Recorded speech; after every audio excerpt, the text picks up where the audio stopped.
Hi, Julia. Yes, Tintin? Julia, I have a question about the last webinar's recording because of the room problem, the participants from China, we cannot join last webinar, you know. So last time, Professor Huabing Liu said you will share the recording of the last webinar with us. So I'm asking, do you have the link for that video to share Yes, with us? yes, Tintin. It's actually posted in the course site. Can I share the link with other people? You know, not just the participants for the model, but also other, you know, other nurses in China. Yes, I think it's okay. I'll ask for permission from Ma'am Pagyo. Okay, that's great. Thank you. Sure, Tintin. Tintin, yes, it's okay. By next week, we're gonna be posting it on a website also that those from China can access. Okay, you will post the link to on your colleagues on your college website. Yes, by next week. Okay, thank you. The other videos that you already have access in our course site, you can download and you can share. So that's Okay. all. Oh, that's great. Thank you.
Good day, everyone. It's the 17th of November 2021, and it is my honor to host the second webinar session of the Global Health Nursing Leadership Program. This program was developed by the World Health Organization Collaborating Centers in Nursing at the University of the Philippines, Manila College of Nursing and the Peking Union Medical College School of Nursing, developed as part of the celebration of the International Year of the Nurse and Midwife in 2020 and the NursingNOW Challenge. To our participants, majority of which are nurses from the Western Pacific region, welcome. Our second webinar will introduce you to strategic leadership and management in addressing global health issues. Please react a thumbs up to express that you are doing okay despite the challenges of this pandemic. So can I see a thumbs up from our participants?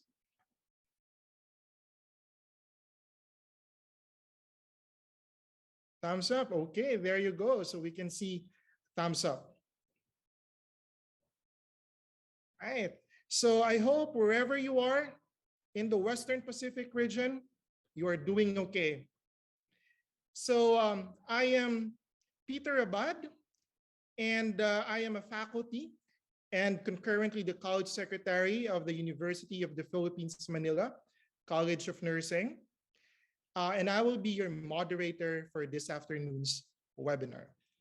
Now, let me read some reminders before we proceed to our discussion on strategic leadership and management.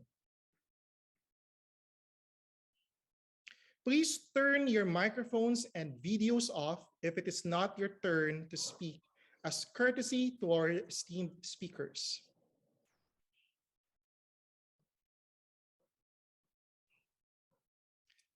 Kindly make sure that your Zoom name reflects your full name and country. All right? And then to view and share the live stream of this webinar, you may use the links on your screen. This will also be shared in the Zoom chat box.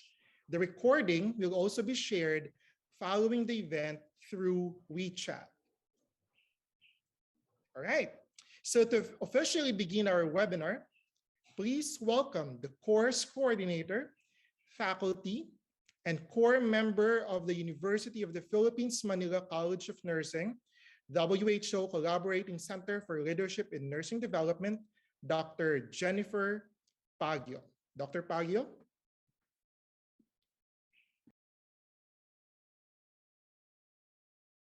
Good morning, good afternoon, and good evening to everyone wherever you are in your part of the world. Welcome to our main speaker, Professor Emerita, Dr. Mary Curella of the University of Sydney and former Deputy Director of the WHO Collaborating Centre for Nursing and Midwifery of the University of Technology in Sydney, Australia. Welcome to our 29 nurse leaders enrolled in the Global Health Nursing Leadership Program 2021 from 13 countries of the Western Pacific, some of whom will be our panel reactors in today's webinar. Of course, our warm welcome to all the attendees on the Zoom platform and our social media live stream. The University of the Philippines College of Nursing and the Peking Union Medical College proudly bring you the second of the 3 webinar series under the Global Health Nursing Leadership Program. This program and its webinars are part of the commitment of the UPCN as a WHO collaborating center for nursing leadership and development in strengthening nurse leaders in the region and in achieving sustainable development goals and universal health care. Since the program opened in November 1, those who have attended the first webinar were presented with the critical role of nurses in global health. Our program participants, nurse leaders in their respective countries, have also engaged in discussions and shared their valuable experiences and recommendations through the program's online platform. We hope that through this program, we can foster the development of leaders, generate new ideas to forward the profession, and explore strategies to meet the growing challenges in our own settings and across the globe. Achievement of sustainable health system changes relies on the nurse's strategic leadership and management capabilities. As a leader, the nurse needs to be equipped and positioned to influence health system decisions. Strategic leadership skills enable nurses to determine the needs of the nursing workforce, populations, and health systems, and apply management strategies to collaborate, influence, and operationalize plans towards positive outcomes. Sharing effective leadership and management strategies and their application in varied healthcare and system contexts is an exercise in reflection. In doing so, the nurse leaders discover new ways to navigate the changing landscape of healthcare. This is what we hope to achieve in this second webinar. We echo the call of the World Health Organization and the International Council of Nurses and rally with the NursingNOW movement to invest in nurse leadership. Indeed, investing in nurse leaders ensures health for all. Thank you for being here, and we hope you enjoy today's webinar.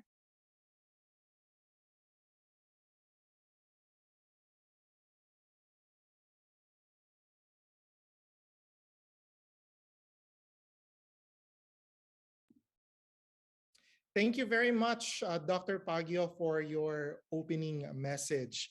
Now, a few reminders for our question and answer. We will have an open forum towards the end of this webinar. May we request the participants of the Global Health Nursing Leadership Program to raise their hands, okay, when they have questions during the open forum, and we will recognize you. Okay, for our Zoom attendees, you can use the Q&A chat box or the Q&A box where you can type in your question and we will read them. And then for those of us who are watching through the live stream in Facebook, you may comment your questions and our committee members will make sure to get your questions and ask them. All right, so I think we're ready to move forward to our first speaker and topic. We are truly honored to have Professor Emerita of the University of Sydney and former Deputy Director of the World Health Organization Collaborating Center for Nursing and Midwifery at the University of Technology, Sydney, to share her expertise with us on strategic leadership and management. We are pleased to welcome Professor Mary Chiarella. Hello, everyone, and thank you so much for having me to talk about this strategic leadership and management module. My name is Mary Chiarella. I'm a Professor Emerita at the University of Sydney, and I'm very happy to be here with you today. What I'm going to talk about in terms of leadership and management is understanding our place in history so that we can learn the lessons of history and are not condemned to repeat them. As George Santayana said, those who cannot remember the past are condemned to repeat it. So I thought we'd begin by looking at our industry, nursing and its place in healthcare. And then I'm going to look at some fundamental maxims for leadership proposed by the extraordinary late Professor Donna Diaz, who was Dean at Yale and is probably one of my heroines when it comes to leadership and the work that she did in her time. And then we're going to move forward to just have a look how we can learn from the last 2 years with COVID and what leadership strategies we can take forwards as a result of that. So in terms of where we came from, in terms of our history, the Gillespie said in 1990 that we were born in the church and bred in the army. And to a certain extent, that has been a blessing and a curse for us, both at the same time. Certainly in the early days, nurses were seen as being extraordinarily avant-garde. Nursing was seen as an unusual profession for women. And certainly nurses were very involved in rights for women. Ethel Bedford Fenwick, who was a UK nurse and suffragette and worked very closely with Lavinia Dock in America, made the observation that the nurse problem is the woman problem. And as I said, nursing initially was seen as progressive. We were quite out there, but eventually in probably the 1960s, we became one of the 3 traditionally acceptable professions for women, along with teaching and secretarial work. And then, of course, and quite understandably, with the rise of feminism, women wanted to work in many and very different professions. And so to a certain extent, that was difficult for nursing because nursing, teaching and secretarial work was seen as traditional women's roles. And therefore, at that stage, the work of last resort. And clearly all professions should be available to all women. But I think in the early days of feminism, in the 1960s and 70s in feminism, nursing got rather a bad rap as a result of that. So where are we now? Well, in my view, we've achieved a huge amount in a relatively short period of time. We now have nurse-led programs of multidisciplinary research, and these are proliferating. We have great clinical career paths for nurses that are in most countries established and relatively well remunerated. And nowadays, nurses occupy many senior positions in health and in government. And we do have incontrovertible evidence of the difference that baccalaureate prepared nurses make to patient outcomes and to patient experiences. And thus there is this inextricable link between good nursing care and good health care. So if it's all that good, then where do we need to go? This is one of my favorite photographs, by the way. This is nurse Elizabeth McPhee in 1923. She was a Scottish nurse, she was a district nurse, and there she is doing her visits on a motorbike. So she was definitely out there, wasn't she? But in my view, there is still a major agenda to be driven in health. And it is an agenda for health rather than an agenda for nursing. But this is my argument. Our voice is needed to deliver what is best for healthcare. There is absolutely no need to separate out health and nursing because we are what is best for healthcare. And so, in my view, the future of healthcare requires major reform.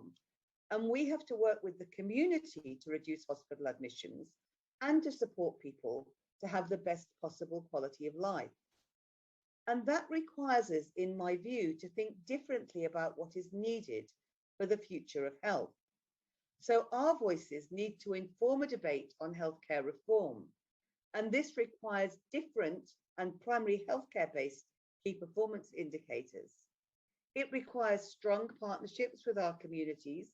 It requires political engagement at every level. Because if our voice is not heard, if our voices as nurses are not heard, our futures will still be assured, but just not by us. So we need to use our voices to lead health for all. And this requires us to be viewed as a solution rather than a problem. And one of the things with nurses is because there are so many of us in healthcare, often our budget is the biggest budget, and therefore we are often seen as a fiscal problem rather than a fiscal solution. But if we are the solution rather than the problem, no one will know unless we tell them. We need to use our voices to lead health for all. And one of the things that we need to learn to do is to speak in unison. If we do not speak in unison, we are easily divided and ignored. So I want to look at both big P and little p politics. And in big P politics, we need to create desirable tensions because governments are concerned by trends, they're concerned by lobby groups, and they're concerned by publicity. And there will always be multiple pressures on government funds. And every one of those lobby groups will have a pet solution that is their solution. Now, a docile group is one you don't have to worry about because they're not going to embarrass you. They're not going to lobby you. They're not going to give you any adverse publicity. But on the other side of that, a group that never comes to the table is one that, as a politician, you can't bother with.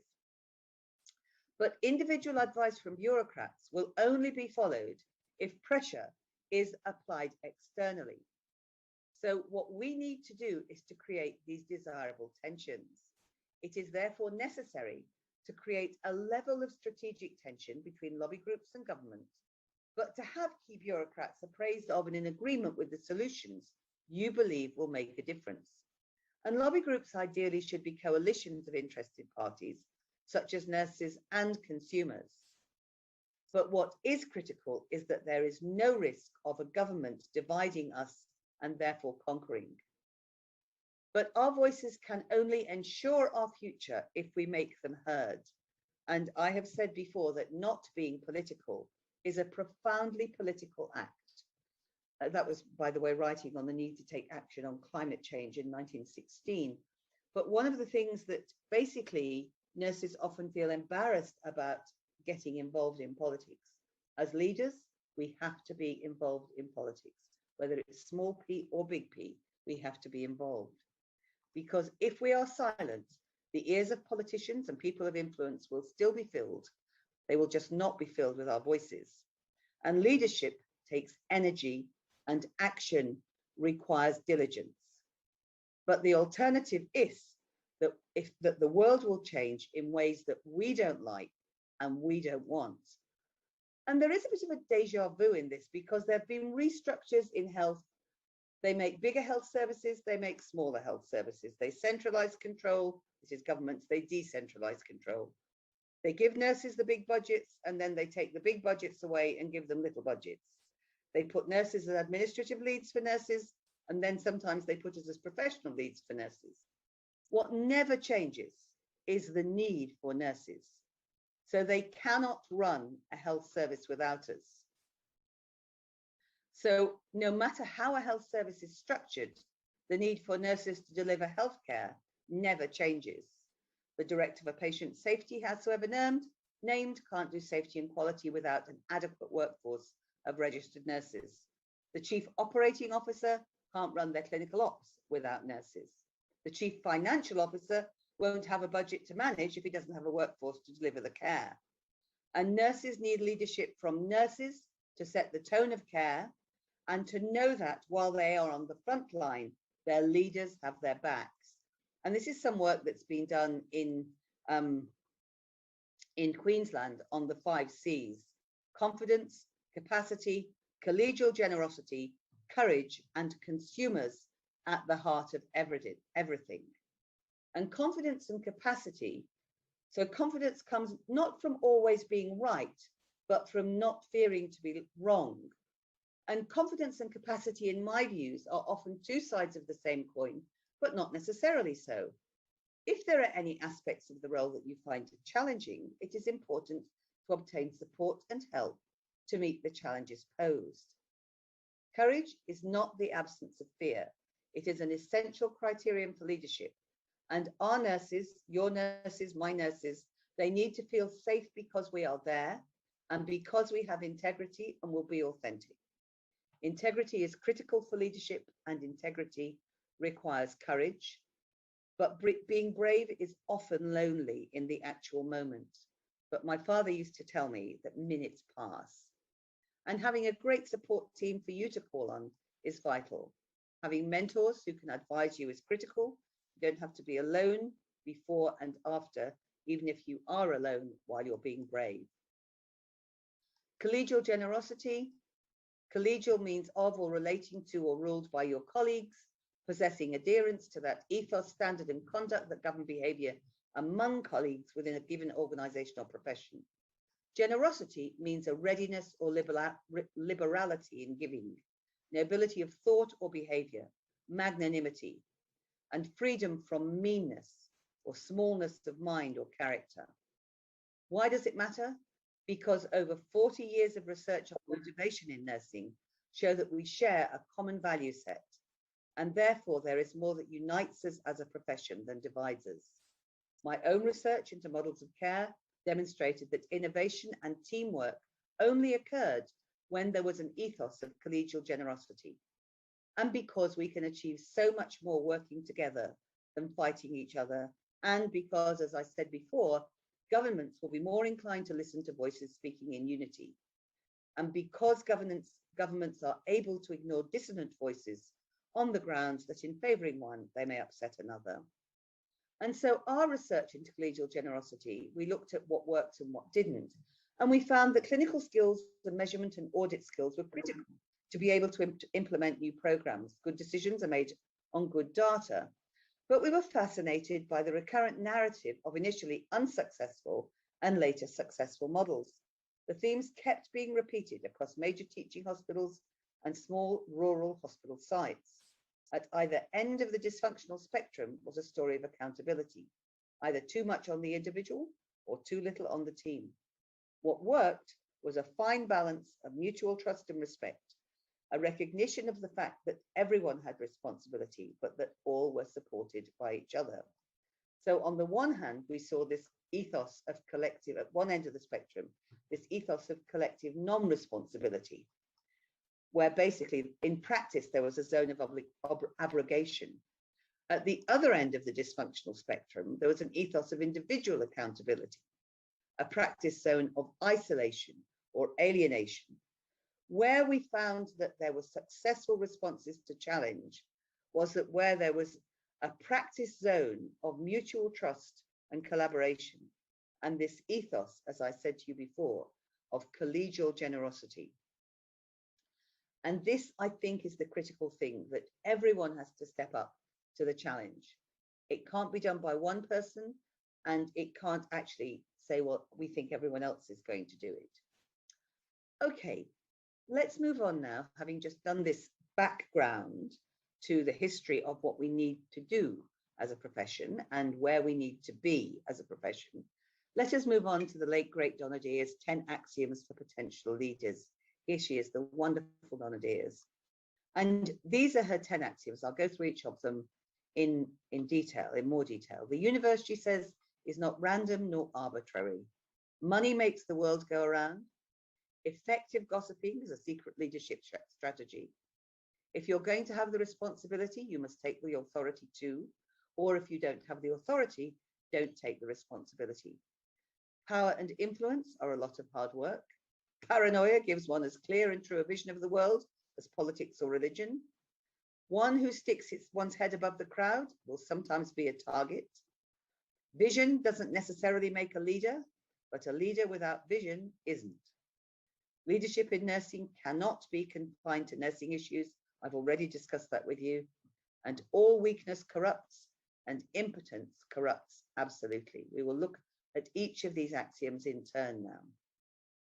Donna says the universe is not random nor arbitrary. John Lennon might disagree because he, of course, said that life is what happens when you're busy making other plans. But what Donna meant is that we shape our worlds ourselves. And certainly one of my maxims has always been that the harder I work, the luckier I get. So we as leaders have to be proactive. We have to believe in our ability to influence and to change our environment. But if we choose not to be proactive, if we choose not to try to shape our own worlds, well, we've already discussed what will happen. Someone else will shape them for us. And that is not bad luck, says Donna. That is not random. We allowed that to happen. Money makes the world go around. Donna was a realist. She recognized that the first bottom line is always how much is it going to cost. And that hasn't always been a key concern for nurses, although going back to our church roots, I always say we are far too good at making do. And I do think we get that from our church roots. But if people are interested in money, then we need to be interested in it too. We need to demonstrate that we provide significant efficiencies to the health services through the work we do. And the work of Linda Aitken and Christine Duffield has been extremely effective in demonstrating that. And we also need to provide new ideas for cost savings. So we need to care about money too. Effective gossiping, says Donna, is a secret leadership strategy. This is the definition of gossiping: casual or unconstrained conversations or reports about other people, typically involving details which are not confirmed as true.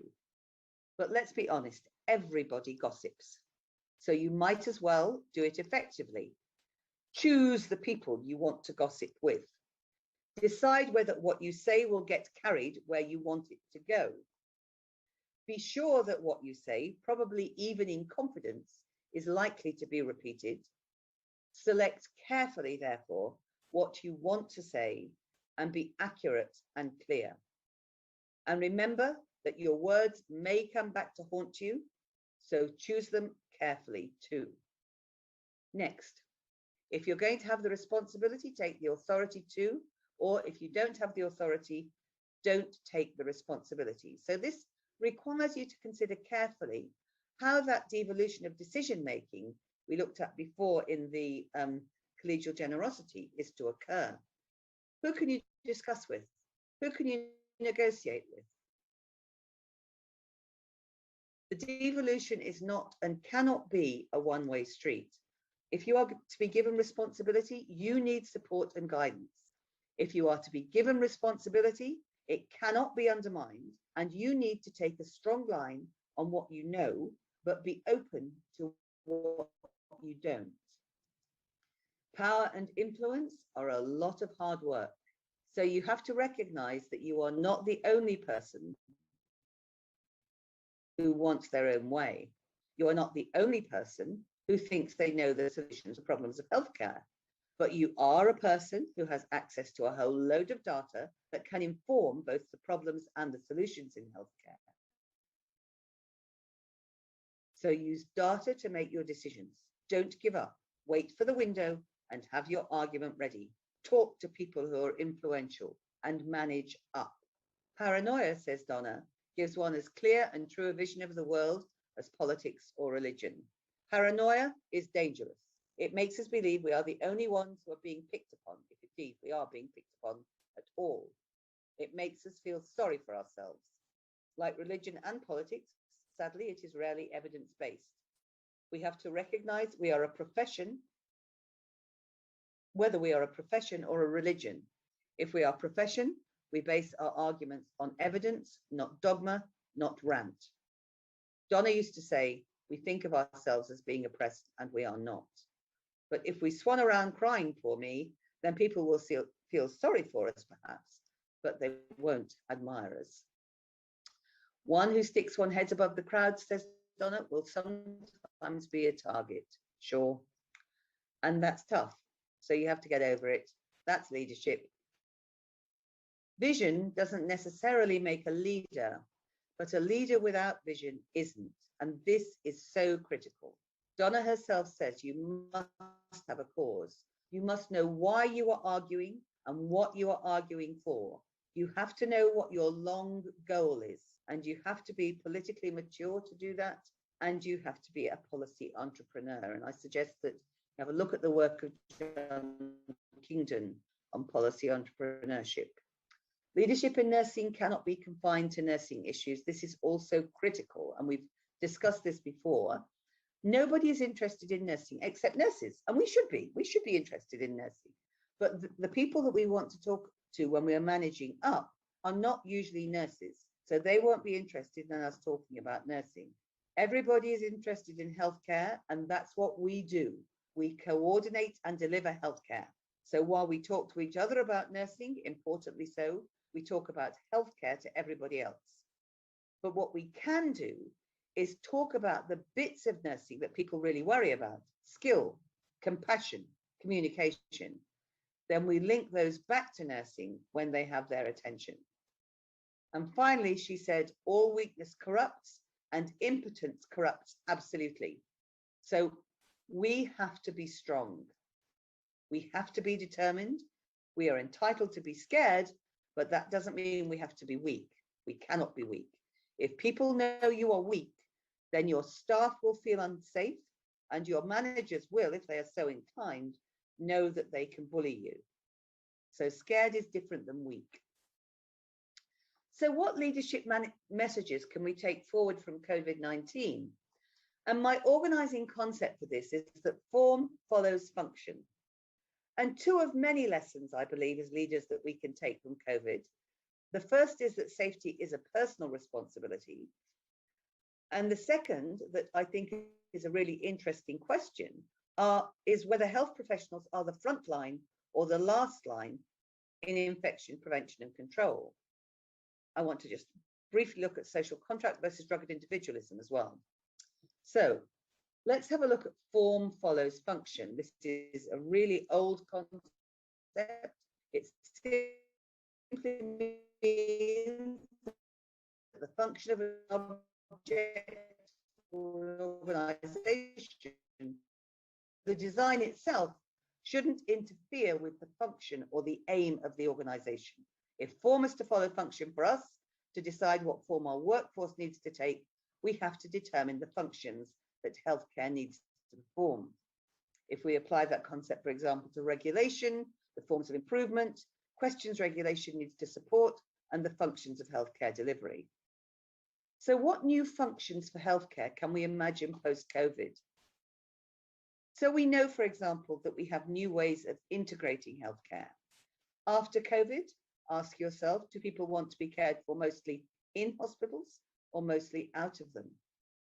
Do people want to have interventions mostly before they get sick or afterwards? And we need to have new partnerships with our communities of care. We need co-production of health, we need women-centered care.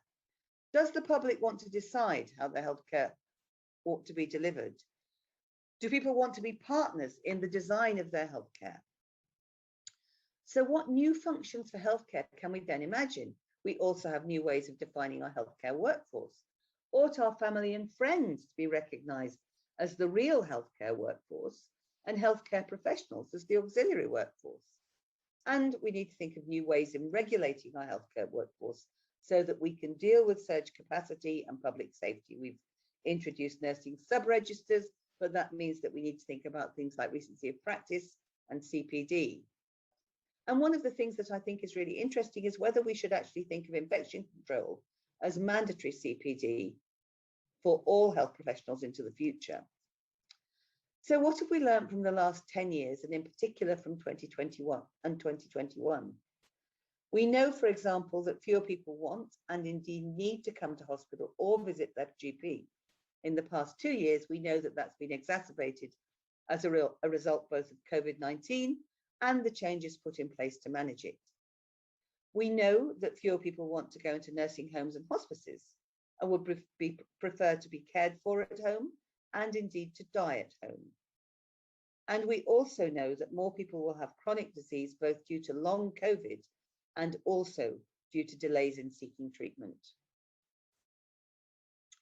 So we have new post-COVID ways of integrating healthcare. We've proven, for example, that we can manage to care for large numbers of people through primary and community health, through telehealth, through outreach care, and through virtual wards. But the other side of that is what that means is that those people who now need to go to hospital and who need to go into nursing homes will therefore be sicker and require higher levels of care. And so these COVID learnings have a means for the form of our hospital staffing. Staff working in hospitals, hospices, and aged care facilities need to be highly qualified and well supervised in training, because if patients are now in these institutions, it is because they're in need of complex nursing care. Education in telehealth and virtual care management need to be integrated into the nursing curricula.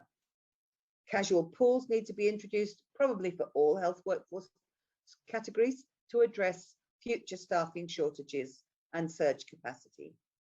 And as I say, regular updates in the management of PPE and infection prevention and control will be required. And staff will need to be identified into first line and second line skills, because this is unlikely to be our last pandemic. So what do these COVID learnings mean for the form of our community staffing? Primary and community health cannot be, and never really has been, the sole domain of GPs. People might go to hospital for medical care, but the reason they stay in hospital is because they need nursing care and surveillance. Thus, specialist nursing and allied health staff roles to provide care and surveillance outreach, telehealth, and virtual wards need to be implemented and adequately funded.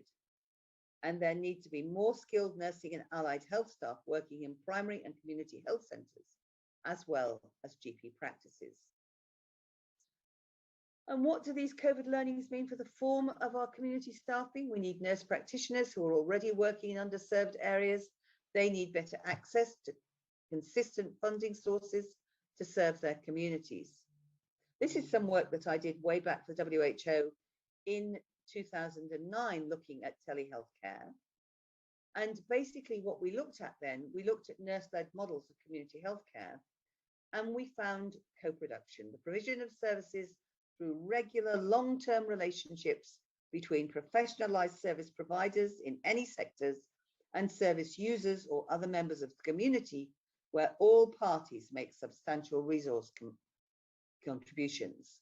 And the conceptual framework for community health, for community engagement, this is Jenny Pope's work. The continuum of community engagement begins with information provision and exchange, which we do really well, moves to consultation, which we sometimes do, then to co-production, which is what we've just described, which we do less often, and ultimately to community control, which we rarely do. And a range of differing methods are suggested to do that. But the co-production requirements are that we need this strong ethos of community empowerment, a recognition of community knowledge and skills, a concept of community partnership, at least moving towards community control, and lots of different ways of doing that. We also need new ways of defining our healthcare workforce.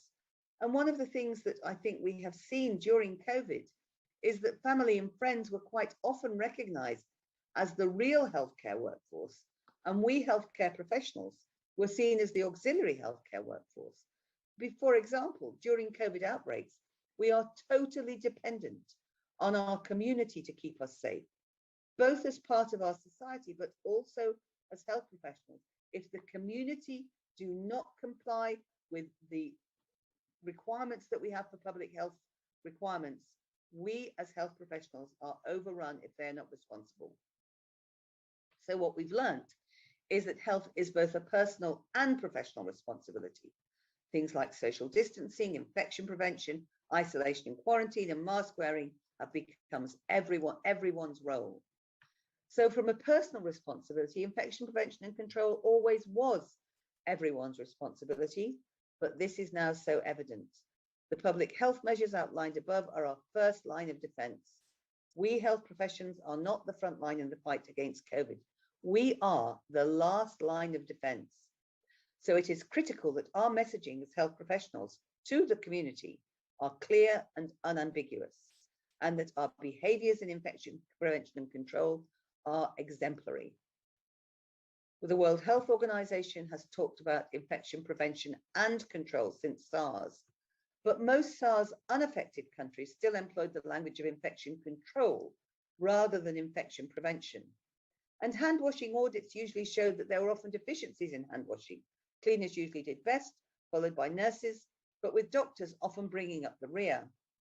We know from recent audits that hand washing behavior across all disciplines are significantly improved now, but still the price of liberty is eternal vigilance.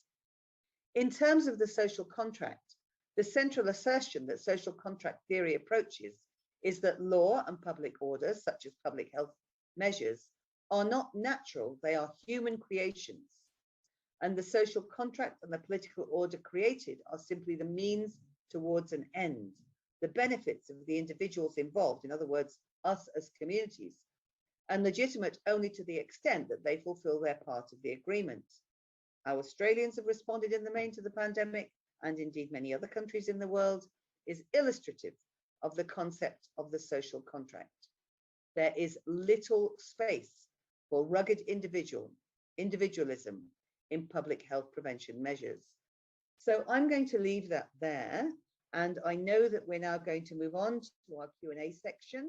And so I'm looking forward to talking to the group and to taking your questions. I have a lot of references at the end of this, but I'll end the slideshow now. Thank you. Hello, everyone. Thank you so much. Thank you so much, Professor Chiarella. Your discussion is extremely relevant, especially at this time, that there's perhaps a collective feeling that nurses are being left behind and undervalued. Thank you for emphasizing how nurses can use their voices to advance health reform, and for highlighting that nurses' issues are health system issues and how we should be involved in politics, because after all, health is political. Now I know there are several questions from our Global Health Nursing Leadership participants and from our Zoom webinar attendees. but please reserve those at the end during the Q&A portion. Okay, so at this time, we will hear from our panel reactors. So we have invited four panel reactors, and our panel reactors are participants from the Global Health Nursing Leadership Program. So let me introduce our first panel reactor. So our first reactor is Xin Zhao. She is currently the director of the Chinese Nursing Association. Xin, go ahead.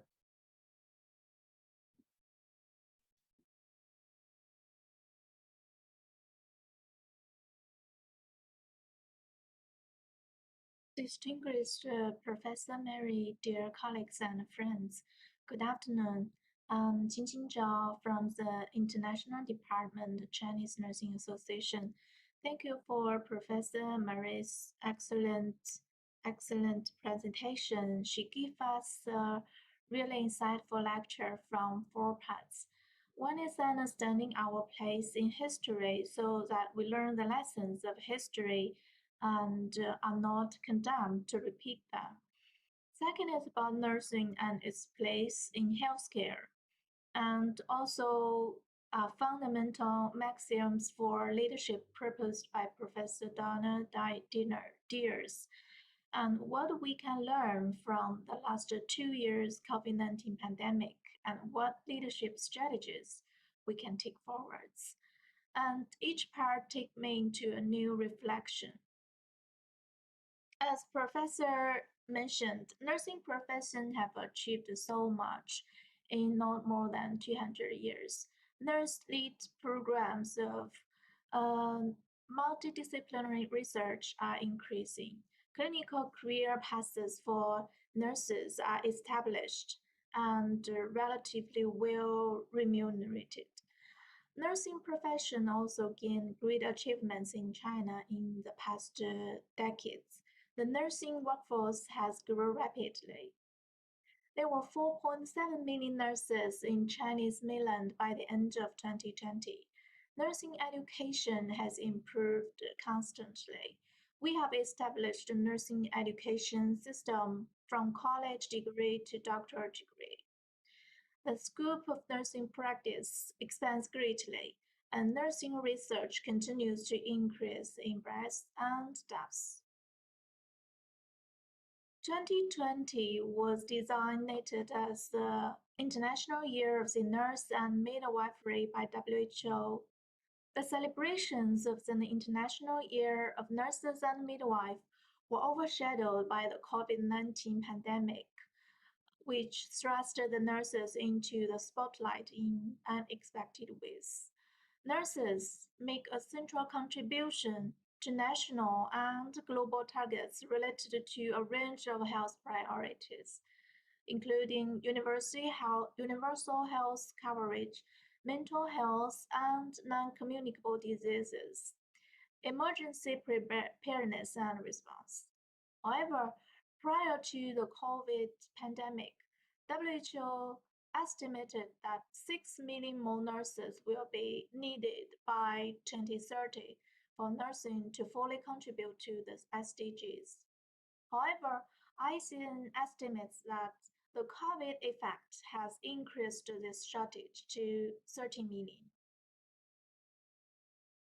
WHO has developed State of the World's Nursing 2020 report and global strategic directions for nursing and midwifery 2021 to 2025 to call for policy interventions that enable them to have maximum impact and effectiveness by optimizing nurse scope and leadership alongside investment in nursing education, skills, and jobs.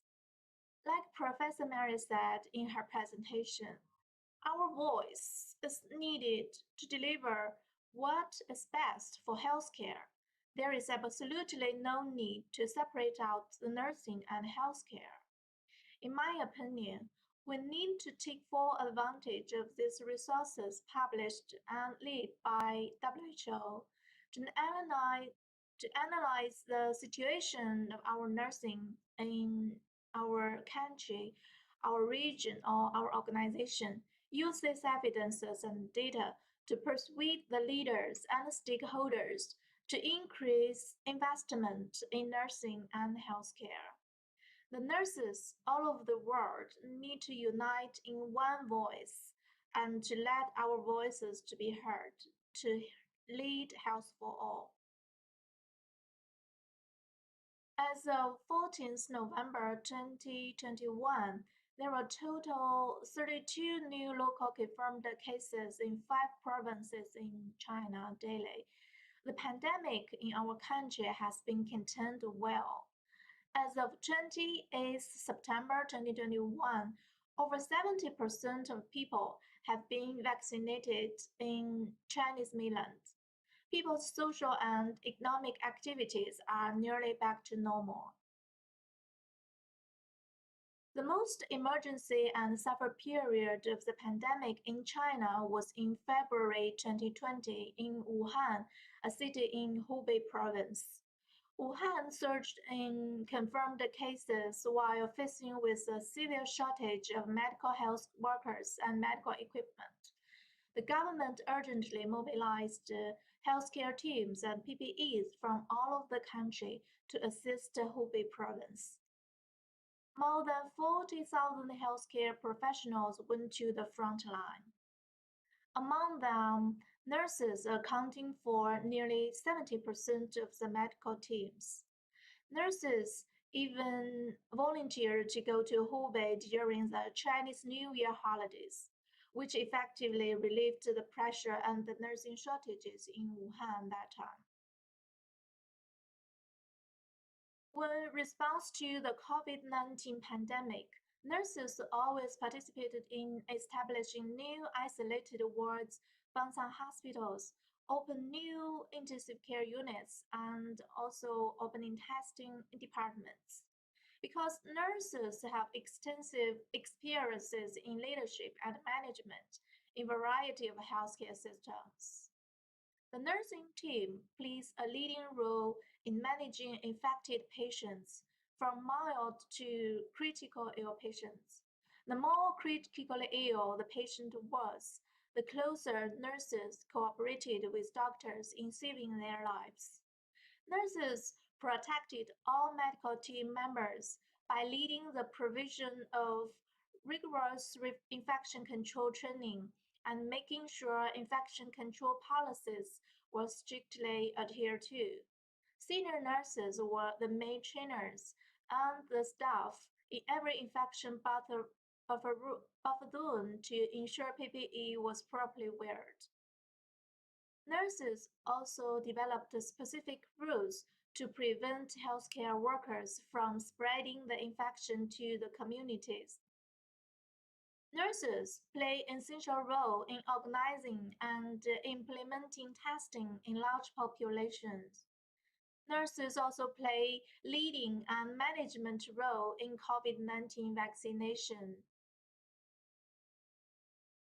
See, Chinese Nursing Association has always been standing firmly with our nurses at the most challenging times. We organized experts nurses to summarize experiences and published a series of guidelines for the care of COVID-19 patients. We collected touching stories of nurses in the front line battling against COVID-19 and published the book to commemorate their heroic deeds. Also, we have actively providing free training online for nurses to enhance their professional skills to respond to the pandemic. Lastly, I would like to say nurse leadership roles are beyond this. COVID-19 pandemic has made a heavy impact on the traditional healthcare system. In the redesigning process of the healthcare system in the future, nurses will take a more vital role in leading the innovation. Chinese Nursing Association is willing to work closely with the nurse colleagues and nursing societies all over the world to overcome current difficulties and create a better future for the nursing profession. Thank you.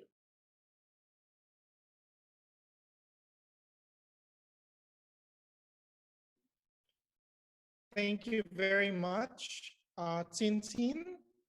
Now let us hear from our second discussant. So our second discussant is Yelin Kim. She is an infection control nurse from Severance Hospital. From that, Yelin?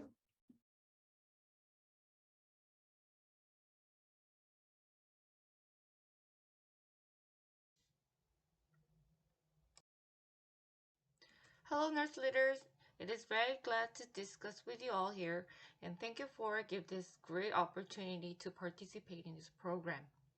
My name is Yelin Kim, and I'm working at Infection Control Department of Severance Hospital. Here, I'd like to share my experiences working as an infection control nurse and the roles of nurse leaders in this pandemic era. First of all, I'd like to describe my work setting and condition. Severance Hospital consists of 5 specialized hospitals and there are more than 2,000 beds. This is a tertiary hospital for acute care, but we also have patients actually need long-term care in rehabilitation hospital. And there are over 8,000 healthcare workers, students as well, with only 19 infection control nurses. In this pandemic era, working as an infection control nurse is in this huge hospital is very tough. To respond to this newly emerging infectious disease COVID-19, we infection control nurses had to inform all hospital employees of updated guidelines on the hospital response to COVID-19 and levels of social distancing. For healthcare workers who are taking care of COVID-19 patients or patients who are suspected of COVID-19, we developed the manual they could safely handle the patient and protect themselves at the same time. We even participate in setting up the screening centers, discuss how to set up and operate hospital bed for COVID-19 patients. At the same time, we provide online or offline education on measures of infection control whenever it is needed. Most importantly, when any patient or employee is confirmed positive for COVID-19 in the hospital, we need to start epidemiology investigation, finding all the close contacts and follow up on their test result. Actually, in last 2 weeks, we investigated more than 40 cases of COVID-19, including employees, patients, and their guardians. And there were more than 600 employees we need to provide follow-up tests. We nurses worked more than 14 hours a day, even during the weekends.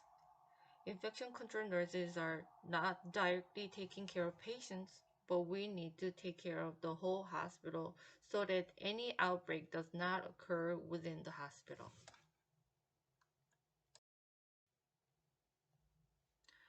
We don't have workforces, we don't have supplies, we don't have time.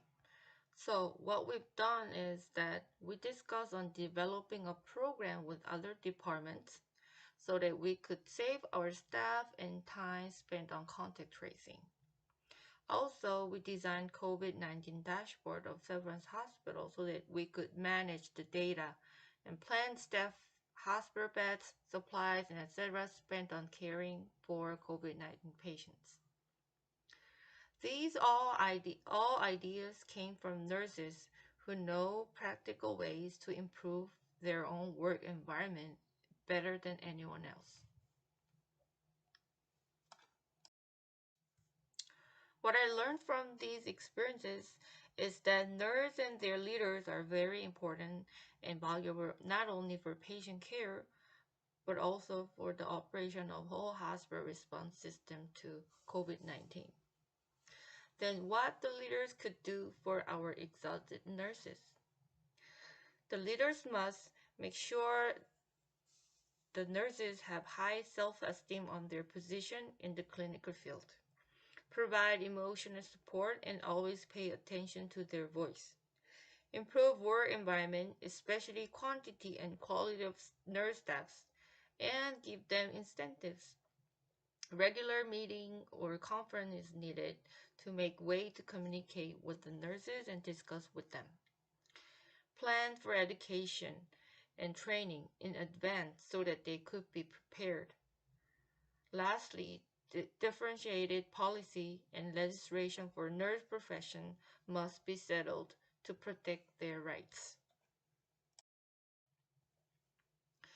In conclusion, what I think of the role of nurse leadership is that they must provide their nurses confidence and encourage them and give them sense of belonging and make way to communicate with them. And education and training is of course inevitable, and policy and legislation is must be settled to protect their rights. Thank you for listening.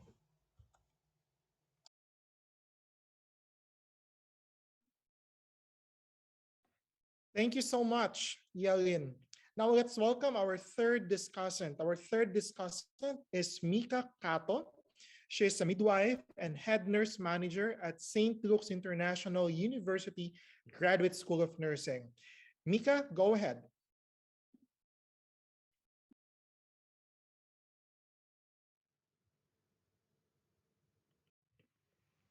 Strategic Leadership and Management. I am Mika Kato from St. Luke's International University. There are many definitions of leadership, but I like to choose the one with Drucker. Leadership is the lifting of a man's vision to higher heights, the raising of a man's performance to a higher standard, the building of a man's personality beyond its normal limitations. He tells us the essence of leadership is very simple. It is to help people to perform to their maximum potential to achieve organizational goals or objectives. Good leadership doesn't depend on good deals or pleasant working conditions. Your ability to motivate people to perform to their maximum is independent of these factors. Since the beginning of 2020, we have been facing this pandemic. This pandemic brought wide range of chaos to our practice. Nurses experienced that COVID-19 required them to adapt whole new practices. Nurses also are required to give more psychological support care than usual care on COVID-19 patients because of their worries about death, isolation, and social stigma. They felt powerless and limited in ability to provide competent care. Nurses worried that they may transmit the virus to their family. Discrimination and social stigma against nurses were increasing more and more while they are in the front line. Nurses expressed feelings of anxiety, fear, anger, or depression. They also reported that complicated feelings such as powerlessness, isolation, and loneliness. Now I am introducing my practice setting. AIKU is a maternity and children's hospital which has intensive care unit of both mothers and babies. We have 3,000 births every year. This is considered as third-level hospital which takes care of high-risk pregnancy and half of them are advanced age pregnancy. 81% of the mothers have obstetrical complications. Japanese Ministry of Health recommends to organize this infection control team in the hospital. Infection control team consisting of doctors, nurses, pharmacists, and laboratory technicians.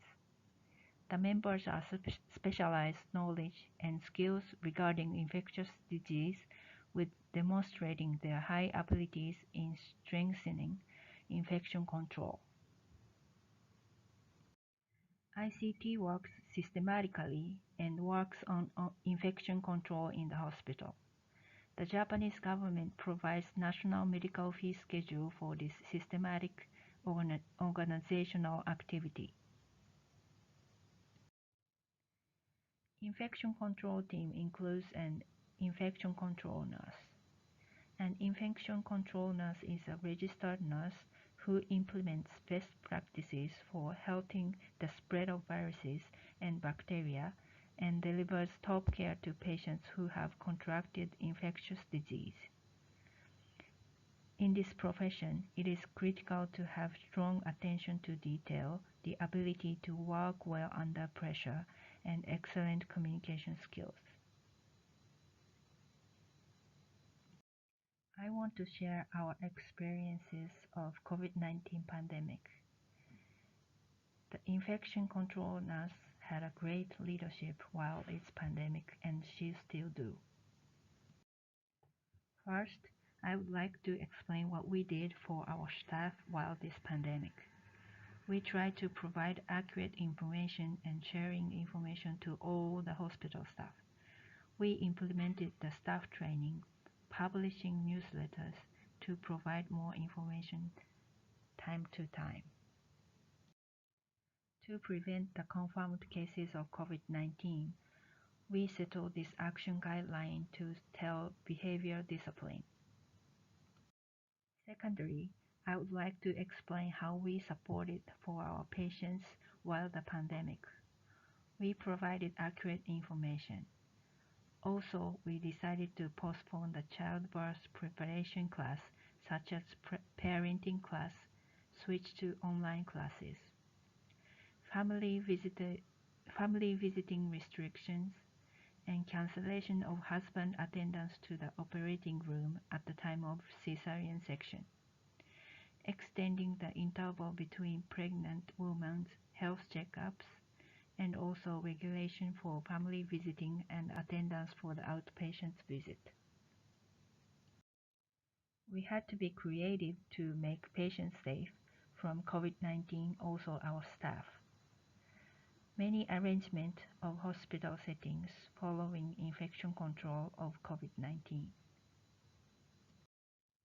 Nursing and midwifery care includes touch and many close distance care, but under COVID-19 circumstances, we had to keep them minimum. We were forced to make quick decisions, one after another, while facing this unpredictable infection pandemic. What we did was making decisions, what we need to keep doing and not keep doing under following COVID-19 evidence of infection control. We kept our passion for our patient care.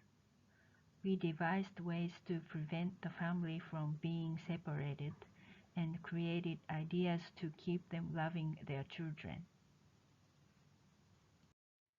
We continue to have husbands attending delivery room while mothers delivering babies. Also, we kept to have nursing and midwifery students to educate the next generation to future nurses and midwives. Summarizing my experience, this is my debriefing. It was a series of decision making. I am still facing the same struggling with COVID-19 because the situation is consistently changing. Nurse leadership is to have ability to make quick decisions to many unpredictable tasks and adapting to challenging practices. I felt so much of collegial generosity between nurses and midwives in this pandemic. They have very much commitment to their job in nursing and midwifery. Many nurses are feeling their responsibility and passion as a role of nursing and midwifery. Thank you.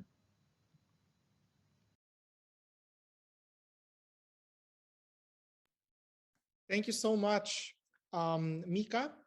And now our fourth discussant is Melbert Reyes. He's currently the president of the Philippine Nurses Association. Take it away, Melbert.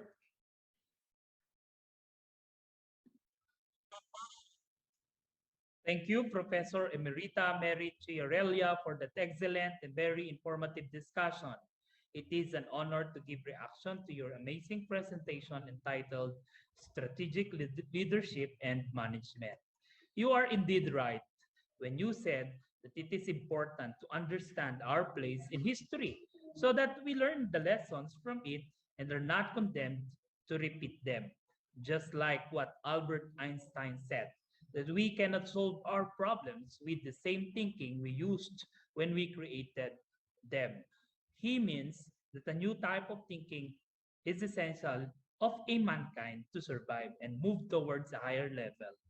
There is a change brought by COVID-19. So, therefore, we must adapt.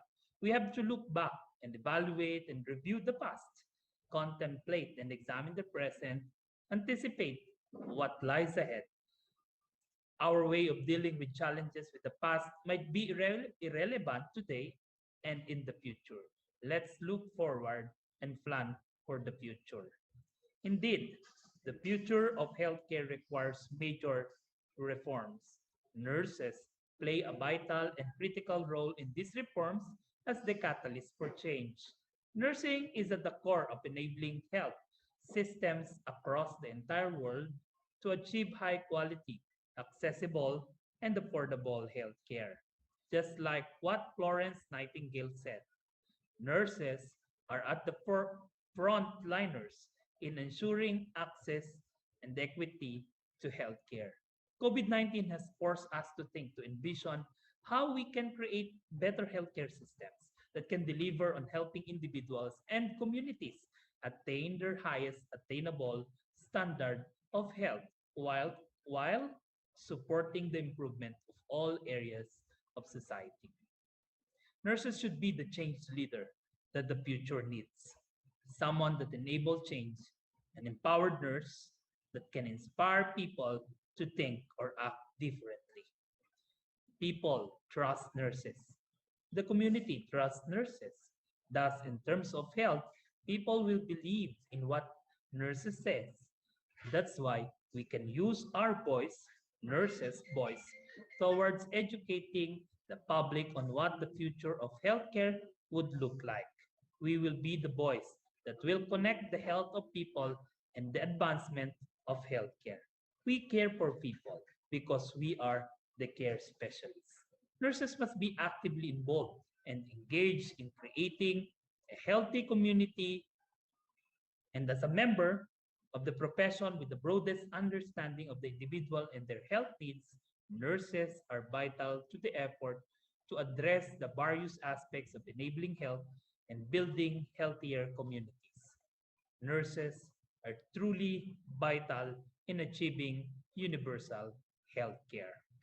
We need to change the narrative of nursing. Supporting nurses will leverage a better health system. Together, we need to find the strategic situation to engage the public in advocating for nurses because of the life enhancing value that nursing care has. We need to push for linking nursing care to health outcomes and to do better data collection. Nurses should be lobbying for better ways to capture workforce data that will adequately measuring nursing inputs.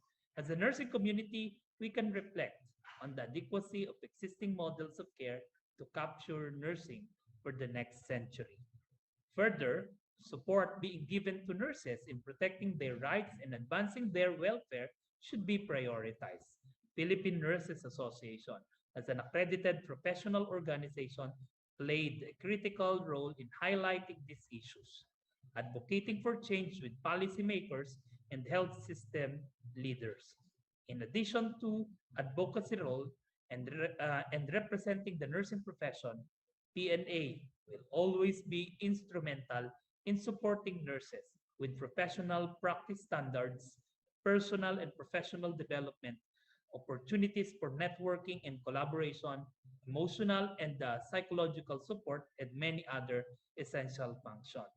Professional nursing has been a major driver of improvements to patient care, effective health policy, and efficient business models. Nurses are at the forefront of care, working on the front lines undertaking vital roles. Thank you and good day.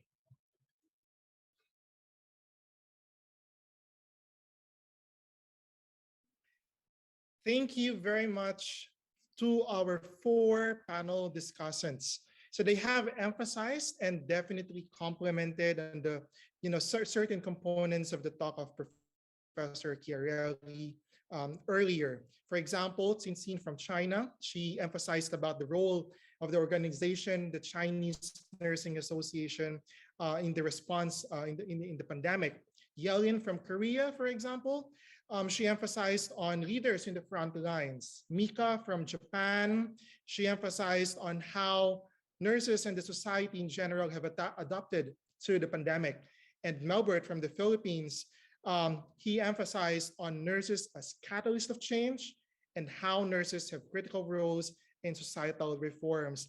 Again, thank you very much to our four panel discussants. Your insights have definitely deepened our understanding of strategic leadership and management as applied to your own experiences and settings. All right, so we are actually receiving several questions and several comments in the chat box. Please, again, for the Zoom participants, you may type in your questions in the Q&A box. All right, for the Global Health Nursing Leadership participants, you will have an opportunity to ask your question live during the open forum later. But before that, all right, we would like to show you this video about the vital roles of nurses in global health and the challenges in addressing universal health coverage and sustainable development goals. All right, so let's see that video.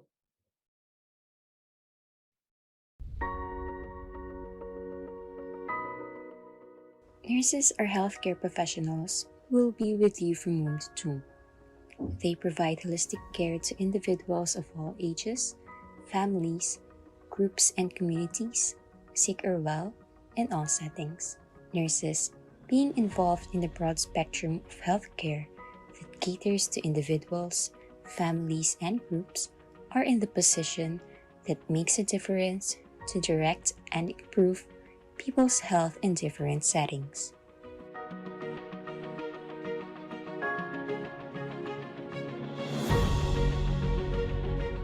It has been over a year since the COVID-19 first emerged, and this disease has caused a big impact on the health and economy of most countries. Until today, the pandemic has caused a great toll on the physical and mental well-being of nurses and other healthcare workers.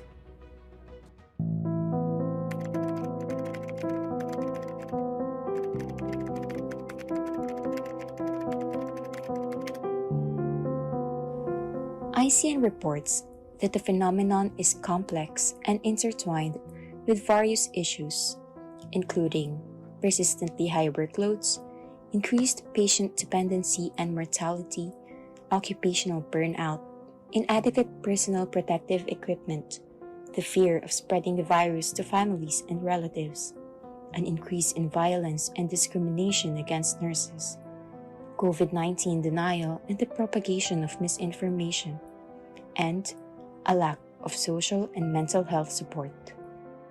They have also projected a global shortfall of more than 10 million nurses by 2030.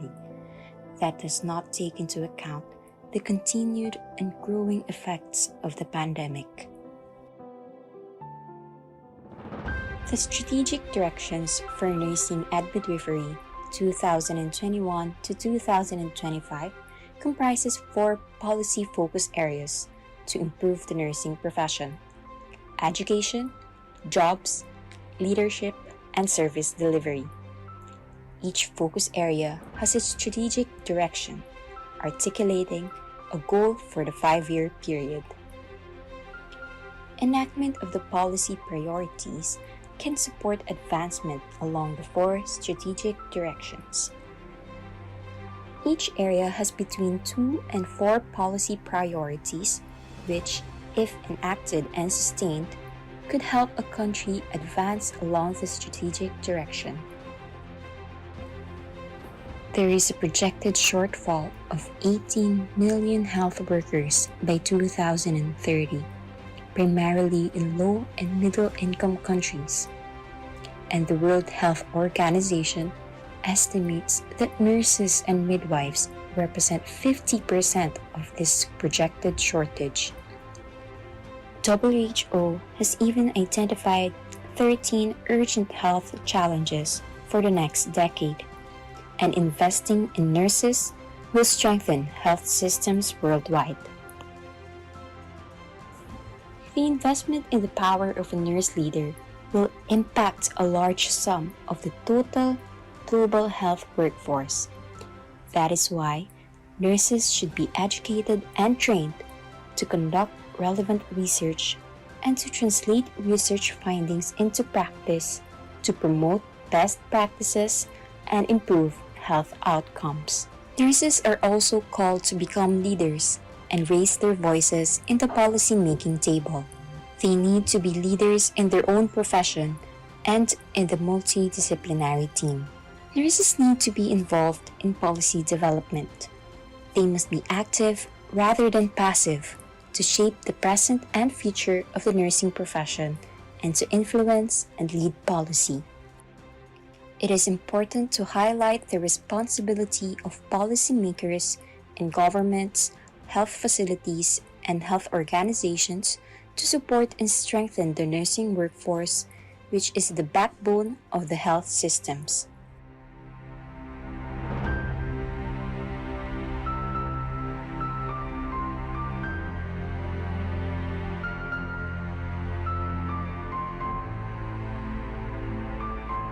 Investing in nurse leaders ensures health for all.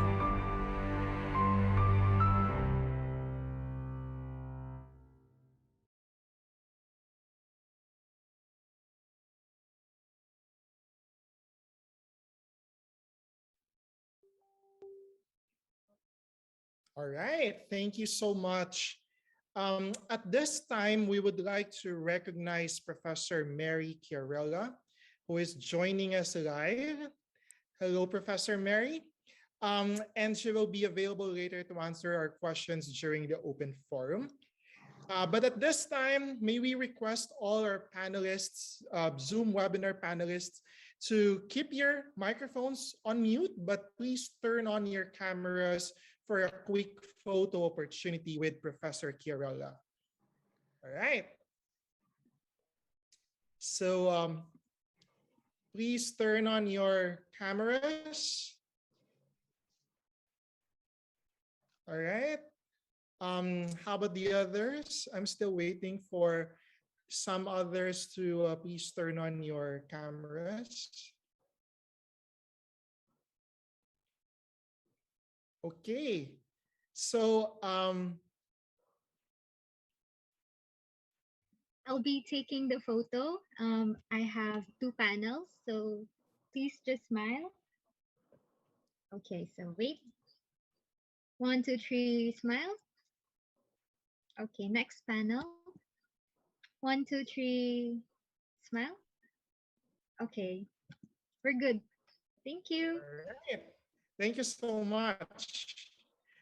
So at this time, we would be moving to the open forum. It's now time to ask questions to our speaker.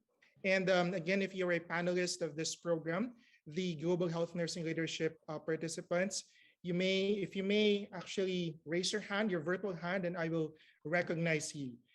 We have actually seen a comment earlier from one of our Global Health Nursing Leadership participants, Cheryl Banday. Would you like to ask your question live to Professor Chiarella? Yeah, hi. Good afternoon, Professor. My Hello, question, Cheryl. I have actually two questions. It's about one is about policy, about the policy, and about the ano to? about the voices of nurses being heard. So in the Philippines, nurse leaders are doing their part in lobbying for nurses to be heard. Actually, they're lobbying from the Senate and, you know, doing all the politics up there. But then my experience as a um, but my experience as a leader, a local leader here in Baguio City, is that it was difficult for us to encourage one nurse to be directly heard. It's like we are covered in a mantle, in a culture of subservience.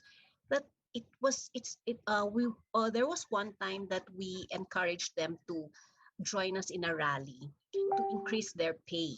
Okay, there was to increase their pay, and only a handful came. And those who came are those who are not actually affected by the low salary. So I don't know how we can turn one nurse at a time to encourage them to be assertive, even for themselves, not even for their patients or anyone, but for themselves.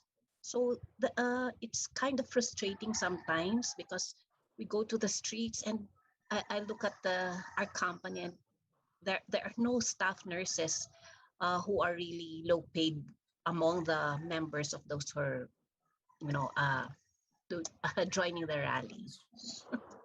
Cheryl, this is such a common problem.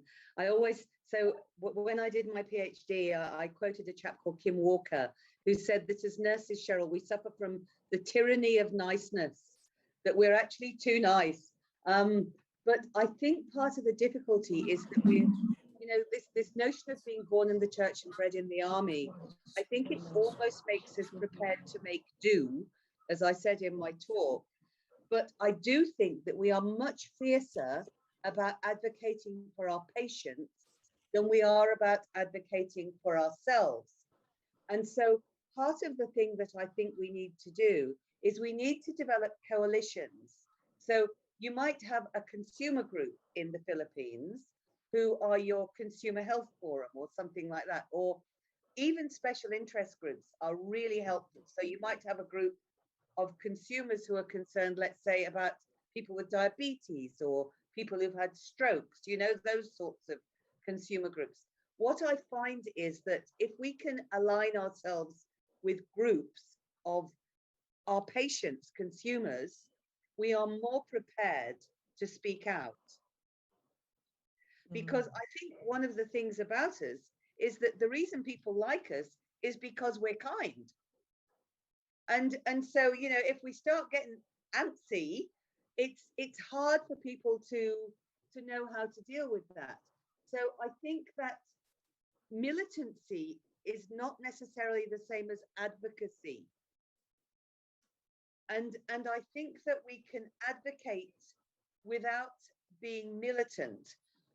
That there's this sense that politics is a dirty word, and yet if you think about any group that we belong to, a church group, a group that runs a gym, any group that we belong to, we're always lobbying. We're always doing that effective gossiping that I was talking about, and we do it all the time. And yet suddenly when it comes to big P politics, to actually talking to governments, we go, oh no, we can't do that. We're nurses, we can't be that person. Whereas actually we have to be that person because our patients depend on us. And so it's the way we frame it up for nurses to make them feel comfortable about advocacy rather than militancy. It's a really subtle issue because we like who we are as nurses. I think we like ourselves when we're at the bedside, but we don't like ourselves if we become shrill, harsh. But it's, I always say being a nurse in the noughties, Cheryl, is like being a feminist in the 70s. People didn't like to hear the voices of women. And it's the same with nurses, it's like, oh, but you're so lovely and kind and sweet. Can you not just stay there? Actually, no, we can't, because it's not good for our patients if we're kind and sweet. Okay, thank you for that response, and maybe that can help us. What I got from that was that we have to we have to maybe encourage groups to participate. Like in the Philippines, we have smaller groups, smaller nursing groups like the maternal and child group. So we should tap them, because the PNA in itself is it's so big, it's so it's so hard to tap each and But every. but if you're doing the maternal and child nursing group, you need the maternal and child consumer group to work with them. It's the coalition of the two groups. The maternal and child nursing group would actually get stroppy if their patients, if their women weren't getting good care. Do you see what I mean? So it's actually getting that coalition of the nurses and their patients together. Okay, I have one more question, if I may, Sir Peter. Sure, sure. Go ahead, Cheryl. Okay. My one more concern is how we can, in the Philippines, no, again, how we can influence policy change, especially when you talk about the shift to the primary health care. And you know that we all know that primary health care is actually prevention and early detection. Okay, so if we are going to if we have projects, for example, we have to push projects regarding primary healthcare, what indicators can we include so that as a rationale for policy change? Because it's hard to measure prevention, it's hard to quantify the effects of prevention. Like, saves, because it's prevention, you wouldn't know how many lives will be saved, how much money will be saved, and it matters in politics. So that's one of the challenges, I think, that we have to try to move around. So is there any thing? Yeah, look, it's a really good question, and it's one that I've thought about for about the last 15 years. So if I got it right, Cheryl, we wouldn't have this problem in Australia. But I think COVID has given us such an opening. So my view is that we can have KPIs for primary care. And many of those KPIs will be about how many people, how fewer people don't go to ED, and how many more people we manage in the community. So I don't know what it was like in the Philippines, but we've had a huge shift in Australia, and certainly some of the other countries I've worked with through ICN over COVID, to actually not getting people into hospital. If we could keep them at home through things like telehealth, through virtual hospitals, through outreach. We had things called SHARs, which were special health accommodation, which were actually our hotels. And so people who weren't too sick with COVID, but who had to be isolated from their families, we just stuck them in hotels and looked after them in hotels through teleconference, etc. And what that's shown our government is that although one of the difficulties, as I said in my talk, was that people who had a chronic illness wouldn't come to hospital. So we know we're now going to have a backlog of people with chronic illness who are going to be really sick and much sicker than they should be. But we actually kept a lot of people in their homes through, and it was nursing. This wasn't doctors who were doing this work. It was all nurses who were deployed into these primary healthcare roles. So I think that there's the opportunity to say, look, we saved money because we had fewer presentations to ED. A lot of those people that we kept at home or in SHARs were actually our elderly. And we know that our elderly, once they're admitted to hospital, they don't go home the next day. We know that they stay in hospital much longer. Their length of stay is huge in comparison to a younger person. So we can quantify that stuff. Just to pick up Melbert's comment about, the data, we actually have data. We know how much it costs to keep someone in hospital. If we can say, this person didn't come to hospital, we kept them in their home, we kept them in their nursing home, we supported them through telehealth, we did home visiting or whatever it is that we did to keep them out of hospital. Because our hospitals, we've just had a massive lockdown here in New South Wales, as I'm sure you're aware. We've only just come out of lockdown in the last 4 weeks or so. And so we've had really high numbers in hospital, but we've also kept really high numbers out. And we've kept them out through nursing care. And so for us to make those arguments at this stage as to the financial realities that we have been able to achieve is really critical. All right, thank you so much. Thank you so much, Cheryl. I saw one raised hand earlier from Nguyat Nguyen from Vietnam. So probably, there you go. All right, go ahead, Nguyat. Yeah, you pronounced exactly my name. Thank you. Good afternoon, Professor Mary. Hello, Nguyat. Yeah, I have a chance to study in Australia for nearly 5 years for my PhD course. And I really interested on your presentation today because to be honest, I think I'm to raise the voice of the nurse and also to improve the nursing role in the healthcare system is very difficult, that we take a long term to work on that. And in Vietnam, I just have a little bit of sharing experience because I think your presentation is very clear, and I think for us to observe all of your all of your knowledge in your presentation is take time for us to digest, I think. Yeah. However, in Vietnam, to improve nursing role and also to improve the voice of the nurse, we established some of the association. For example, we have Vietnam Nursing Association, and also we have some type of nursing team like Vietnamese nurse teacher sub-brand. So in that way, we work together and helping together to improve their competencies and also to improve their capacity to to taking care of the patient and also to work in team. And I think in Vietnam we change a lot. In the past, nurse work based on the order of the doctor. However, now we have autonomous role, and we also make their own decision, our own decision in taking care of the patient. That is a big change. I think that is my a little bit sharing of experience. So we work in team is very important.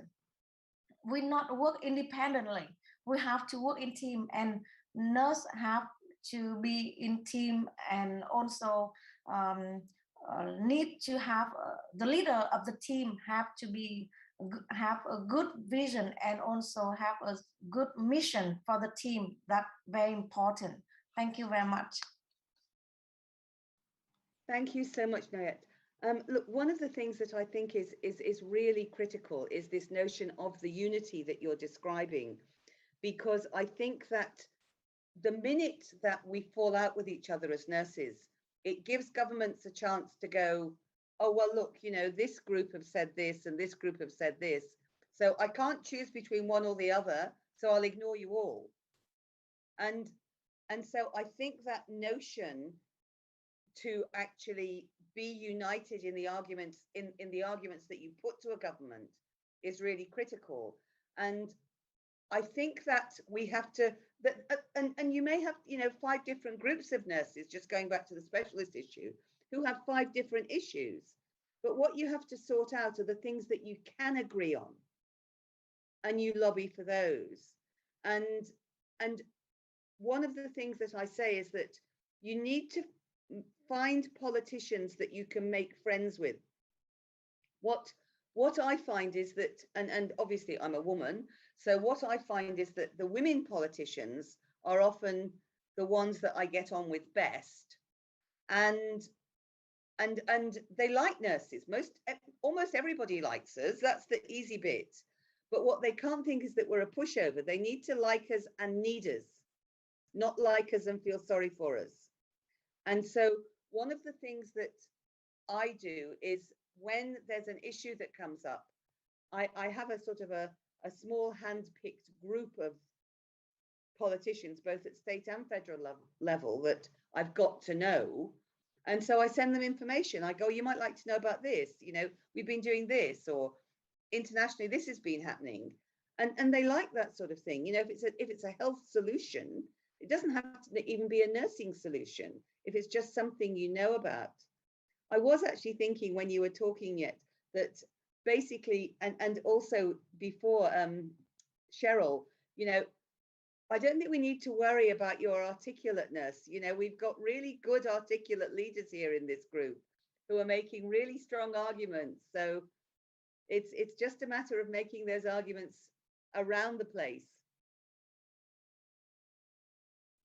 All right. Thank you so much, Nuyet, for your comment and question.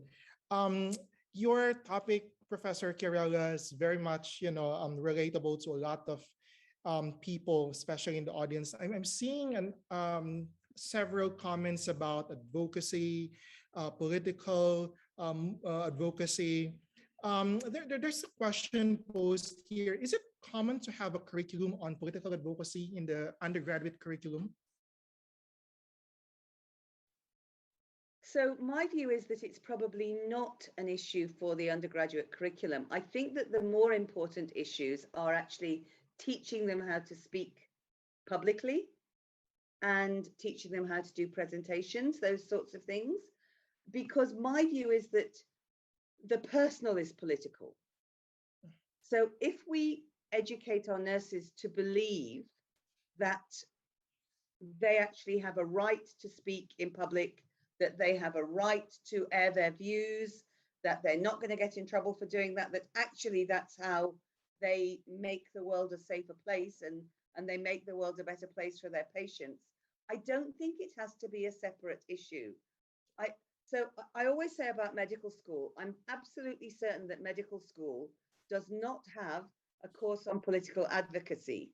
And yet I've never met a doctor who doesn't think he's entitled to tell the world what to do, you know, and that's because they are educated to their entitlements. Right. And so I think what we have to do is we have to frame our curriculum so that we feel really sure that our role, not just at bedside level or home level, but at national and global level, is to actually talk about our nursing, well, our health role, sorry, because we talk about nursing. We talk to everybody else about health, but our health role to the world. And I think that competence in advocacy comes from teaching our nursing students how to argue. All right, so it's really about, cementing in the curriculum the development of soft skills, of communication, being assertive. All right, I can see the raised hand of Anason from Lao. Maybe we can recognize Anason from Lao. Go ahead, Anason. Thank you very much, Mr. Peter James. So, and also, I'm Anuson Sisula, no? I am a Vice Dean Faculty of Nursing. And also, I am a first PhD in Lao PR. So, I just finished my PhD in the 2016. Then after that, I worked as a Vice Dean Faculty of Nursing since the 2018 now. Yeah, now in Laos we have just only two PhD nursing. As a Miss Lam Nguyen that joining with our participant in the room like this. Lam Nguyen is work in the Mo Ho Son Hospital, is the biggest hospital in Laos PDR. So really, we are really exciting that to join with you today.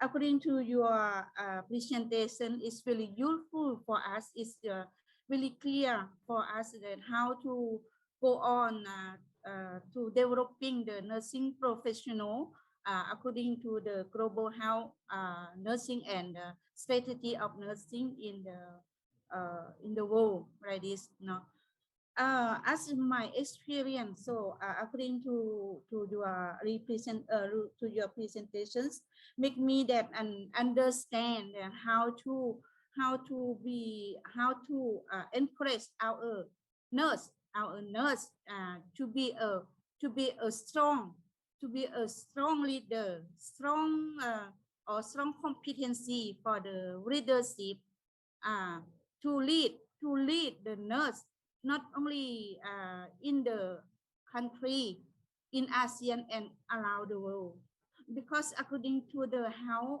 to global health issue now is we know that is as the some situation health situation as the same, some is different because different is according to the country different. So as I would like to this to share with you, because as I know that if the nurse leader, if a high position, that means the nurse have a power to discuss with the with other leadership professional like a health professional to develop the nursing professional according to the other professional. That is very important. And also I learn with the global nursing strategy many things in the ICN and the work and W and WHO also. So, and I would like to share with you with how to lead the nurse to be a, a confident when we work with the other higher higher authority in health in health and professional or other politic level like this. Thank you very much. Yeah.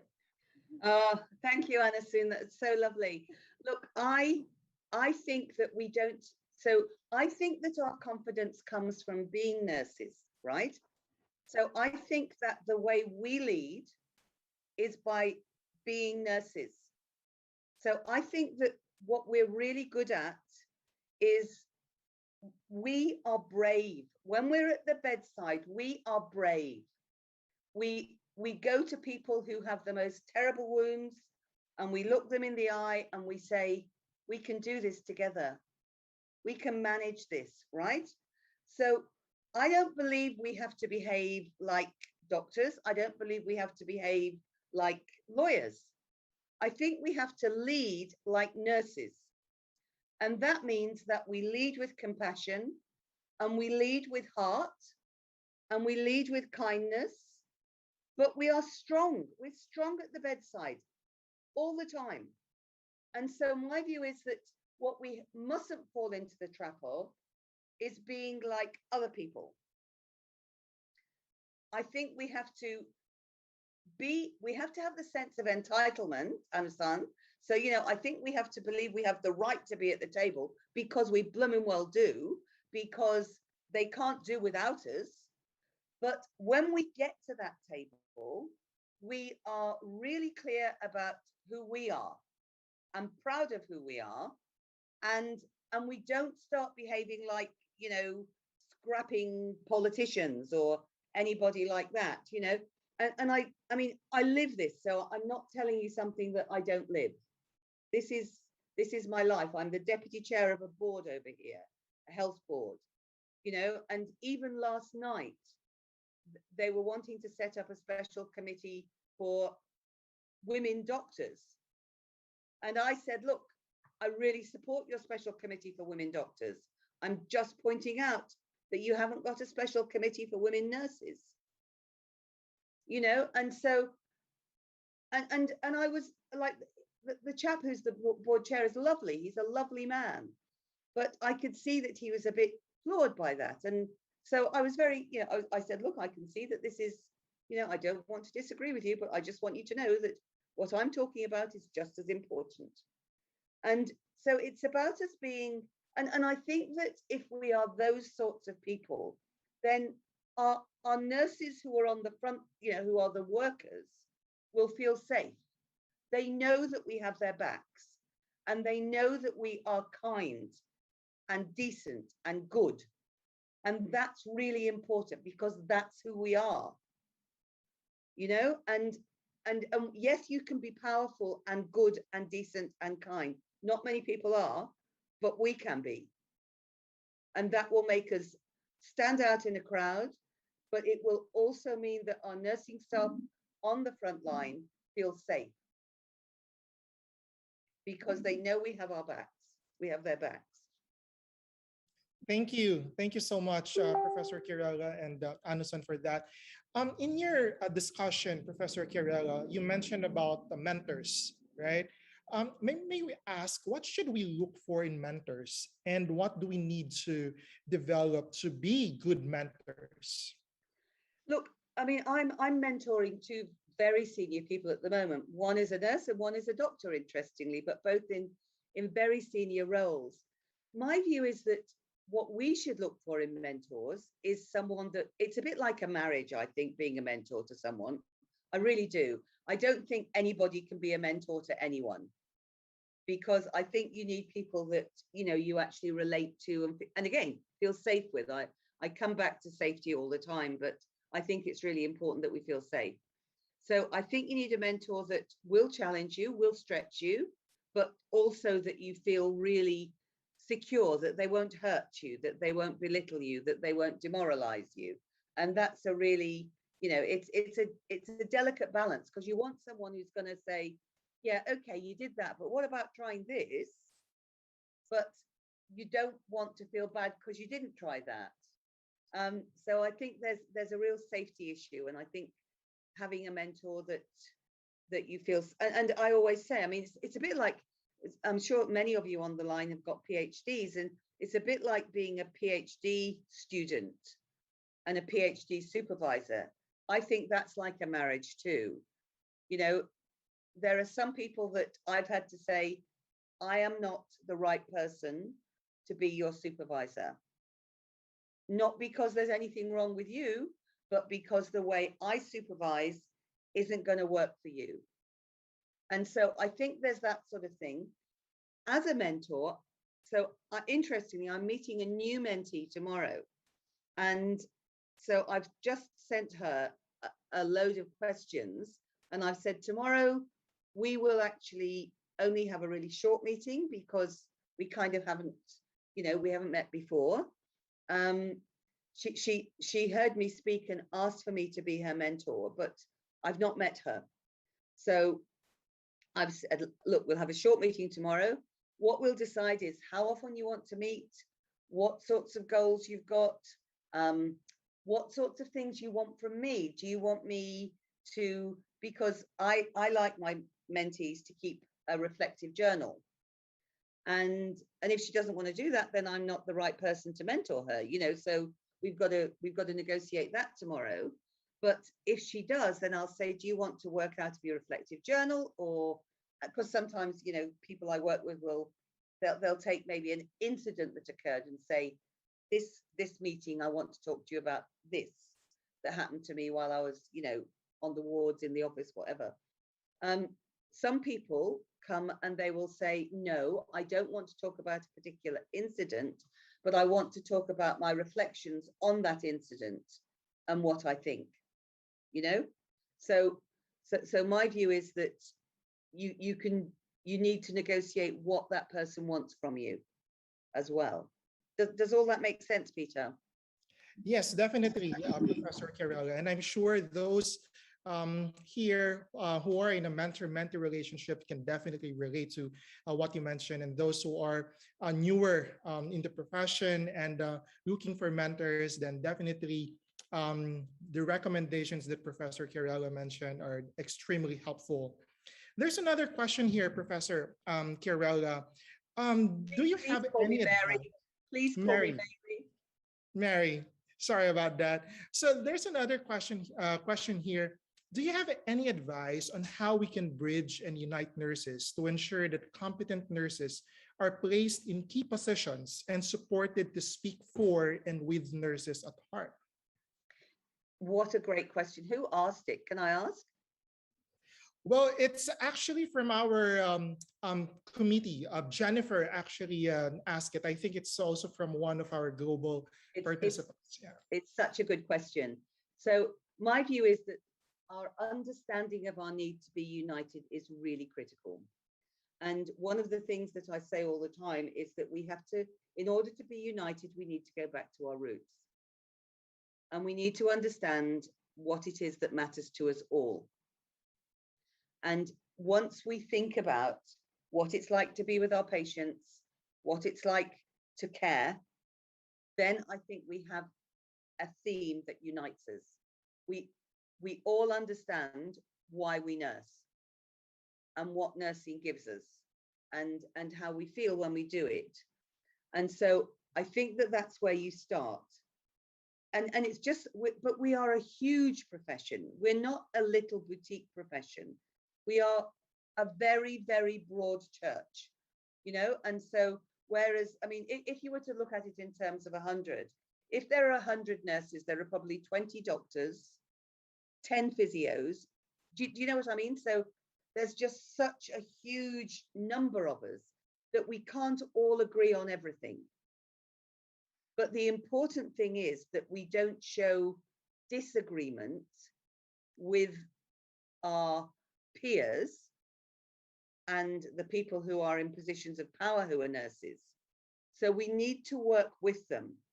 They will have agendas which are about them, you know, needing to fulfill particular KPIs, needing to do particular things because they're in really senior positions. What we need to say is, okay, we are the people who can make you look good, mate. You know, we are actually your best bet. So don't harm us, because otherwise this is all going to go, you know, go to custard. What you need to do is work with us, and we will help you be the best person you can be in your job, and you help us. So it's about negotiating what we can agree on. As I say, it's difficult. We are such a big profession that we simply can't be unified about everything. But there, if we go back to who we are, in my view, that's what makes us all strong. Great. Thank you so much, Mary, for that. For the interest of time, there's just one question here that I can ask. It's about advanced practice nurses. And you mentioned about home health, telehealth, primary health care. And there's been so much literature about roles of nurses in advanced practice. So what do you think are the roles of nurses and advanced practice nurses in addressing the complex healthcare needs? But there's also this caveat that not all countries have, you know, advanced practice nurses roles in advanced capacity. And yet you and I know that in every country in the world, nurses are working in advanced practice. It wouldn't matter what country you went to, there are nurses who are prescribing, there are nurses who are making diagnoses, there are nurses who are ordering drugs. So what we know is that there isn't a place in the world where nurses aren't doing that. It's not a question of whether they're working at advanced practice level, it's a question of whether they're being regulated, recognized, and remunerated for it. And my view is that what we have to do is we have to highlight what they do. That comes back to Melbert's data. We need data to demonstrate what they do, whether they are recognized as advanced practice nurses or whether they are not recognized, but they're doing it anyway. Sure. Because the minute you can show what they do, then that strengthens your argument. Right. But trust me, Peter, even in Australia, and I was one of the people who introduced advanced nurse practitioners into Australia. I was the chief nurse when we got them, finally across the state. And even now we're fighting. I'm fighting to this day. So don't think it's easy when you've got a really strong lobby group on the other side, but it doesn't mean it's not worth fighting for. So it's a continuous effort to really fight for our place. Thank you so much, Mary. At this time, we would like to hear from the Dean of the College of Nursing from UP Manila, Dean Bonito. Sheila? Hi, Mary. I just asked for a few minutes to just thank you for accepting our invitation and for sharing your experience and wisdom in this webinar on global health nursing leadership. And thank you also for bringing closer to us Donna here and her maxims. I enjoyed the list. The wit and charm of the excellent nurse really shined. And so thank you for that. And I also just want to share our own first dean and founder of nursing education in the Philippines, Dean Julita Sotejo, and her vision of Filipino nurses. She actually envisioned that future nurses should be broadly educated, cultured, and not merely well-informed, but also unafraid to express her views, since she is sure of where she stands. So we need those kinds of nurses who are perceptive, creative, and constructively critical. I think we are forgetting sometimes that we have that voice. And given these qualities, we should be part of the planning, and we should be part of the policy making process, and we should lead primary health care. I think in this is one of the discussions that we're having even at the World Health Organization, the force that the nursing can actually bring in the implementation of primary health care and the universal health coverage. So we are in the time where we really need to project the kind of nurse leaders we are and the kind of nurse leaders we can become. So thank you for being with us, and we hope that we can again have you in future. And I'm sure the participants of this program are really grateful for your presence. Thank you. Back to you, Sheila, Peter. it was my absolute privilege. Thank you so much for inviting me. Thank you, Dean Bonito and Mary. Wow, this has been a very and extremely fruitful, substantial discussion and exchange of experiences and insights this afternoon. Once again, thank you very much, Mary, for that wonderful discussion, very refreshing discussion that you shared with us. Thank you also to our panel discussants, our attendees, and of course, our guests and viewers here in Zoom webinar and in Facebook Live. To evaluate this event, please head on over to this link.